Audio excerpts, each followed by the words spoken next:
संस्थापक अभिजीत दीप के हैं, जो दरअसल बॉस्टन में रहते हैं, आम आदमी पार्टी में भी पहले रह चुके हैं। उन्होंने कहा है कि वो 6 तारीख को आएंगे और जंतर मंतर के ऊपर प्रदर्शन करेंगे। तो अब ये बात कुछ और हो गई है। पहले तो ये देश में सरकार विरोधी जो भावनाएं थी नौजवानों में, जो डिजिटल मीडिया का उपभोग करने वालों में, जेनजी वालों में, ये सब भावनाएं थी, उनकी अभिव्यक्ति का जरिया हो रही थी उनकी काकरोच जनता पार्टी। लेकिन जब वो कह रहे हैं कि वो सोशल मीडिया से उतरकर जमीन पर एक प्रदर्शन करेंगे, यानी वो हार्ड मास की एक पार्टी बनाएंगे, ऐसे नेता बनाएंगे जो कि जनता को गोलबंद करेगा यहां पर, तब हमें उन्हें नए से अलग तरीके से, अलग निगाह से उनको देखना होगा। अगर वो सोशल मीडिया पर ही सक्रिय रहते तो बात अलग होती। फिर उसके बाद उनके कुछ राजनीतिक विचार भी हैं जो काफी उन्होंने जगह जगह व्यक्त किए हैं और हम लोग राजनीतिक विचारों से काफी परिचित हो चुके हैं। इसलिए मैं चाहूंगा कि उनके साथ जो 2.5 करोड़ लोग जुड़े हैं उनको अलग करके अभिजीत दीपके को उनसे अलग देखा जाए। वो लोग तो अपनी जो भी उनके मन की इच्छाएं हैं, सरकार को जिस रूप में वो देखते हैं, सरकार से उनके प्रति जो नाराजगियां हैं, जिसको हम एंटी इनकम्बेंसी का हिस्सा मानते हैं, उसकी वजह से उनके साथ जुड़े। कोई और इस तरह की चीज होगी उसके साथ जुड़ जाएंगे जाके वो। लेकिन अभिजीत दीपके के कुछ राजनीतिक विचार हैं और राजनीतिक विचारों में वो भाजपा के ऊपर भी आक्रमण कर रहे हैं और वो कांग्रेस, राहुल गांधी के ऊपर भी, राहुल गांधी को भी आलोचनात्मक दृष्टि से वो देख रहे हैं। अब हमें देखना होगा कि भारतीय जनता पार्टी उनके साथ क्या सलूक करती है, उसके हिसाब से हम लोग उनका किरदार तय करेंगे। विनोद जी, आप इस बारे में, आप इस पूरी स्थिति को किस तरह देखते हैं? देखिए, जो वर्चुअल होता है वो सिम्प्टोमेटिक होता है, रियल नहीं होता। हाँ। और इनकी जो शुरुआत हुई कुछ वैसे ही हुई जैसे कि आपने स्वयं माना कि आम आदमी पार्टी से पहले जुड़े हुए थे। वो फ्लैश मॉब्स, उस जमाने में हम सुना करते थे, तो फ्लैश मॉब्स इकट्ठे हो जाते थे, लोग आ जाते थे और प्रदर्शन शुरू हो जाता था। अरब स्प्रिंग भी देखा है इस दुनिया ने। अरब स्प्रिंग भी बड़ी बड़ी बड़ी मूवमेंट थी वो। लेकिन ये सब मूवमेंट्स लुप्त हो गए, क्योंकि ये मूवमेंट्स जो थी वो एक रिएक्शनरी मूवमेंट्स थी मेरी नजर में, reaction to something which was very upsetting to them happening in their sphere of influence. मिसाल के तौर पे शिक्षा के क्षेत्र में, जहां पर हमारा युवा आज के दिन वो शिक्षा ले रहा है इस होप में कि उनको नौकरी मिलेगी, इस आस में। और वो गाना है ना, दिल मेरा एक आस का पंछी उड़ता है नीले गगन में। आस का पंछी ऊपर उड़ता है, और आस का पंछी को अगर जमीन पर आप लाते हैं तो उसको आपको एक ऐसी जगह देनी पड़ेगी जहां पर वो रहे, पले, बढ़े और अपना कार्य करे। मैं नहीं समझता हूं कि ये दीपके साहब जो हैं, ये महाराष्ट्र का लड़का है और बॉस्टन यूनिवर्सिटी में पढ़ता था और वहाँ पब्लिक रिलेशंस का कोर्स कर रहा था। और बॉस्टन यूनिवर्सिटी जो यूनाइटेड स्टेट्स की जो डोमेस्टिक यूनिवर्सिटीज है उनमें उसका 45वां स्थान है, और दो नेशनल यूनिवर्सिटीज में दुनिया भर में 76 पोजीशन है उसका रैंक। तो बॉस्टन के लोग बॉस्टन ब्राह्मण्स जरूर कहलाए जाते थे, पढ़े लिखे लोग थे, बॉस्टन ब्राह्मण्स कहते थे उनको। लेकिन ये जो पब्लिक रिलेशंस में अपना पोस्ट ग्रेजुएट करके वहां से आ रहा है, इसने अभी तक जो कहा है, जो किया है, मुझे लगता है वही उसने पढ़ा भी है। वो धीरे धीरे अपना वर्चस्व, अपनी ख्याति फैलाने की कोशिश कर रहा है। उसका जो लेटेस्ट इंटरव्यू छपा है, जो पीटीआई ने उसके साथ इंटरव्यू किया है, उसने ये कहा है कि मैं यही बात कही है जो आपने अपनी भूमिका में शुरू में कहा कि वो आएगा और वापस लौट रहा है अपने वतन, और वो जंतर मंतर जाएगा, और साथ साथ उसने ये भी कहा है कि मुझे अरेस्ट भी कर लिया जाए, हो सकता है मुझे अरेस्ट कर लिया जाए।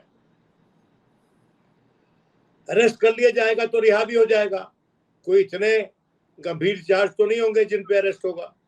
ये बात अलग है कि अगर आईबी की पूरी रिपोर्ट एफआईआर बना के इस पे थोप दी तो वो बात अलग है, और कोई ऐसे अच्छे कोई सिंपैथेटिक कोई कोर्ट्स मिल जाएंगी, जो कि छोटी कोर्ट्स में ये हो जाता है अक्सर कि जो हमारे इंस्टीट्यूशंस ऑफ द स्टेट हैं उनका इन्फ्लुएंस बन जाता है जब वो नेशनल सिक्योरिटी का इशू रेज करते हैं।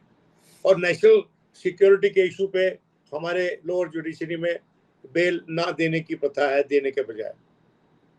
लेकिन वो अलग मामला होगा, जब वो शुरू होगा, वो जो सीजन शुरू होगा उस पर हम बहस कर लेंगे।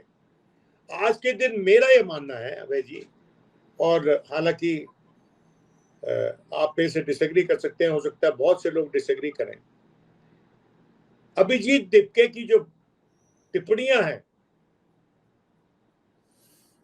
वो मुझे आश्वासित नहीं करती कि वो सीरियस प्लेयर है।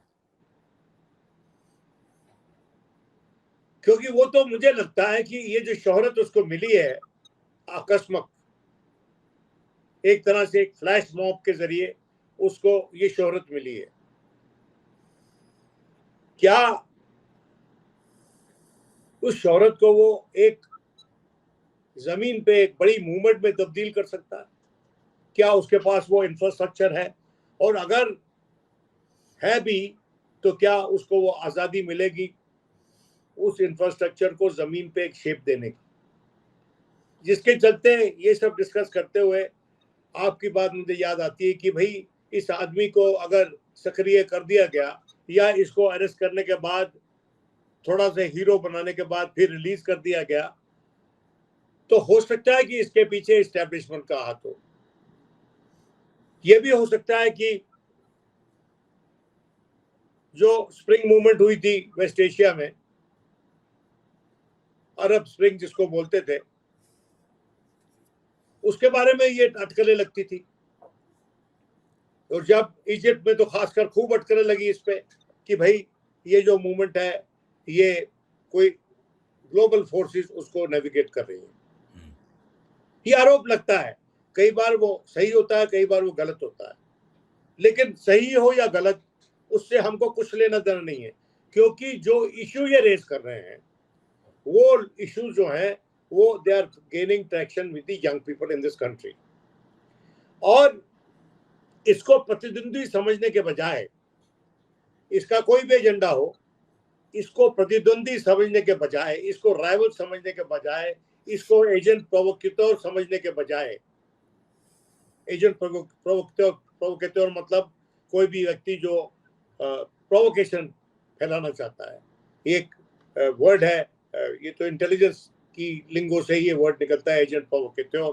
तो अगर ये एजेंट प्रोवोकेटर भी है तो इसकी बातों में हमारे राजनीतिक समाज के लिए, हमारे हुक्मरानों के लिए, हमारे विपक्ष के लिए एक संकेत है, एक सिग्नल है, एक मैसेज है जिसको उनको ध्यान से सुनना चाहिए और रिएक्ट करना चाहिए। देखिए, ये दीज फोर्सेस, जो ये आदमी इस्टेब्लिशमेंट, जो करंट इस्टेब्लिशमेंट है, करंट जो पॉलिटिकल ऑर्डर है, उसमें विश्वास नहीं रखता। ये सत्तारूढ़ दल के खिलाफ भी बोल रहा है और विपक्ष के खिलाफ भी बोलता है। तो ये अपने हिसाब से एक तीसरा मोर्चा खड़ा करना चाहता है या तीसरी कोई फोर्स लाना चाहता है जो कि न्यू ब्रांड फोर्स है, जिसका क्लीन स्लेट है, और वो क्लीन स्लेट से वो शुरू करेगी। हमने देखा अभी नेपाल में वो होता हुआ, लेकिन वो नेपाल का जो प्रधानमंत्री, उसने कल बोला कि भाई हम तो चीन से भी बात कर रहे हैं, हम तो इंग्लैंड से भी बात कर रहे हैं, और अपने देश के, और ये जो दोनों तरफ से इंडिया और पाकिस्तान, इंडिया और नेपाल, हम दोनों ने घुसपैठ किए हैं एक दूसरे के इलाकों में, और हम उनको इसलिए इन्वॉल्व कर रहे हैं ब्रिटिश को कि उनके तत्वावधान में ये डिमार्केशन हुई थी, जो टेरिटरीज डिमार्केट हुई थी। तो वो आदमी जो है वो पहले स्टेज में ही खुद फैसले लिए बिना इंटरनेशनल फोर्सेस को इन्वॉल्व कर रहा है। और चीन में वैसे ही बड़े स्तर पे, और सॉरी नेपाल में वैसे ही बड़े स्तर पर इंटरनेशनल फोर्सेस का हस्तक्षेप है। भारत भी उनमें से एक है, चीन उनमें से दूसरा है, अमेरिका उनमें से तीसरा है, अब ब्रिटेन उसने कोऑप्ट कर लिया। क्या जो भी है, मेरा ये मानना है कि जो दीपके साहब हैं, ये जब आएंगे तो इनका एक्सरे हम लोग करेंगे। इनका एक्सरे ऑलरेडी शुरू हो चुका है, और इनके एक्सरे से मुझे लगता है कि this boy does not have the depth to be leading a mass movement of this nature. ये कोई तारिक अली नहीं है। आपको याद है वियतनाम वॉर में जब वियतनाम मूवमेंट के खिलाफ जब सारे यूथ निकल के बाहर आए थे, उस वक्त बहुत से यंग लोग इमर्ज किए थे, यंग लीडरशिप इमर्ज की थी अमेरिका में, और तारिक अली उनमें से एक नाम था, जिसका संबंध इंडिया से भी है। उनके पिता तो खैर बाद में पाकिस्तान चले गए थे, but he was a communist leader, left of the centre, Tariq Ali. जानता हूं, तो जी जानता हूं। हाँ, तो मेरा ये कहने का मतलब है कि ये जो आदमी है, ये रिएक्शन जो होती है ना, जो रिएक्शनरी मूवमेंट्स होती हैं, you have to anchor it in some ideological thinking, some vision. इसको एंकर किए बिना तो इसका जो बड़ा सा तैयारा है, शिप है, वो पानी पे डोलता रहेगा जब तक इसके पास कोई एंकर डालने की जगह नहीं होगी। Stability is the finally the test case, कि कोई भी मूवमेंट, कोई भी ऐसी मूवमेंट, क्या वो एक स्टेबल तरीके से एक नई दिशा में किसी भी देश को और देश के किसी भी आवाम, किसी भी तबके के आवाम को एक दिशा में वो ले जाता है। ये औरंगाबाद से आता है जी। औरंगाबाद जो है वो गढ़ है शिवसेना का, और औरंगाबाद में जो आजकल मेंबर ऑफ पार्लियामेंट है वो एआई ऑल इंडिया मजलिस से मुसलमान का आदमी है। वो पार्टी जो है वो हर बार चर्चा में आ जाती है जब जब इलेक्शन होता है। तो मेरा ये कहना है कि दीपके जो है आज के दिन looks like more of a bubble to me, मैं गलत हो सकता हूँ, देन अ सस्टेनेबल फोर्स। देखते हैं वापस आता है क्या, अरेस्ट होता है क्या, वो वापस आता है या नहीं आता है, और जो बातें उसने की हैं और उसका जो विश्वास नहीं है आज के इस्टेब्लिश्ड पॉलिटिकल ऑर्डर में, उसका सब्स्टिट्यूट क्या है उसके पास। इतना लंबा इंटरव्यू पीटीआई का हुआ है, उसने अपना सब्स्टिट्यूट नहीं बताया आज के इस्टेब्लिश्ड पॉलिटिकल ऑर्डर का। ये कहा कि ठीक नहीं है, ये दोनों ट्रस्टवर्दी नहीं है, इनकी बातों पे विश्वास नहीं किया जा सकता, ब्ला ब्ला ब्ला।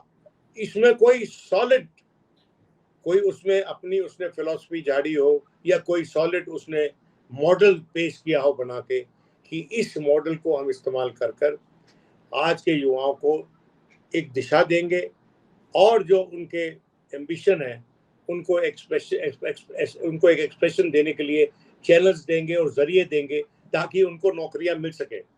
और उसने एक अपने निशाने पे रखा हुआ एक व्यक्ति को, वो उसका नाम है धर्मेंद्र प्रधान।